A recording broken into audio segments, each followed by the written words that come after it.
The flickering glow of my computer screen illuminated the darkened room as I delved into the digital realm of horror gaming. I was an avid enthusiast, seeking the thrill of the unknown, the adrenaline rush of facing virtual nightmares. Little did I know that this night would blur the lines between the game and reality in a way that would haunt my every waking moment. The game, titled Dreaded Realms, had garnered a notorious reputation among horror enthusiasts. Rumors circulated online about its unsettling realism and a hidden level that was said to delve into the darkest recesses of the human psyche. As a seasoned horror gamer, I relished the challenge, eager to prove my mettle in the face of virtual terror. The opening scenes were familiar, an abandoned asylum with dimly lit corridors, eerie whispers, and flickering lights. As I navigated through the desolate hallways, a sense of unease settled over me. The atmosphere in the game seemed to mimic reality, with every creaking floorboard and distant moan sending shivers down my spine. The objective was simple: unlock the secrets of the asylum and survive the night. As I progressed, the game's realism became increasingly unsettling. The sound design was impeccable, with every rustle and distant footstep creating an immersive experience that played tricks on my senses. In the game, I encountered other players, their characters clad in tattered, blood-stained uniforms. We communicated through distorted voice chat, exchanging nervous laughter as we explored the virtual nightmare together. The camaraderie felt strangely genuine, as if we were all sharing in the collective dread of the game's horrors. As we ventured deeper into the asylum, the environment grew more grotesque. The walls seemed to pulsate with an otherworldly energy, and the air became thick with a metallic scent. The game's designers had outdone themselves in creating a virtual experience that blurred the boundaries between fear and reality. It was during a particularly intense moment that I noticed something unsettling. The other players were beginning to exhibit strange behavior. Their characters moved with an unnatural grace, their eyes vacant and lifeless. The once playful banter over voice chat turned into guttural whispers that sent a chill down my spine. Unease settled over me, but I attributed it to the immersive nature of the game.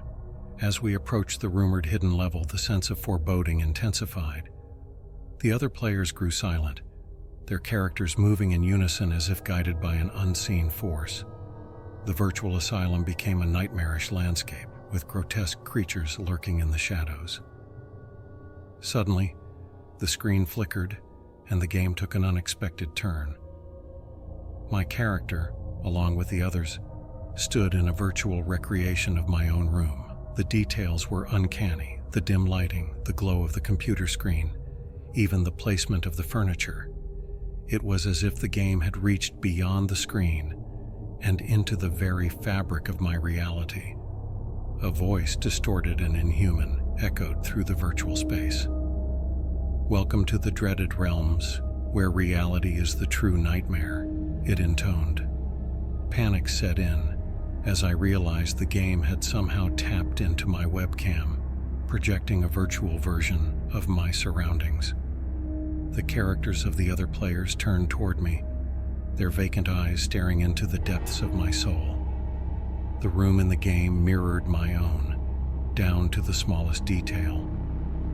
A sense of dread washed over me as I realized the game had breached the boundaries of the digital world, invading the sanctity of my physical space. I fumbled to exit the game, but the controls became unresponsive. The distorted voice continued to taunt me as the characters in the game mimicked my every movement. The boundary between the virtual and the real blurred, and the terror that had once been confined to the screen now invaded my very existence. In a desperate bid to regain control, I ripped the power cord from my computer, plunging the room into darkness. The virtual recreation vanished, and the eerie silence that followed was broken only by the sound of my own labored breathing. I sat in the blackened room, my heart pounding, questioning the reality of what had just transpired. In the days that followed, I hesitated to return to the digital realm. The memories of the virtual intrusion haunted my every waking moment. I scoured online forums for any mention of similar experiences, but the game seemed to have vanished without a trace. It was as if dreaded realms had never existed, leaving only the lingering fear that reality itself could be manipulated by the horrors lurking within the digital landscape. As I navigated the real world with a sense of trepidation, I couldn't shake the feeling that the game had left a lasting imprint on my psyche. The boundary between the virtual and the real had become a fragile membrane, easily breached by the malevolent forces that lurked within the horrifying horror game. The experience served as a chilling reminder that, in the pursuit of virtual thrills, one could inadvertently open a gateway to a nightmarish dimension where the horrors of the digital realm could spill into reality. The gamers who had once sought the thrill of the unknown now found themselves trapped in a twisted game where the line between fear and reality had been forever blurred.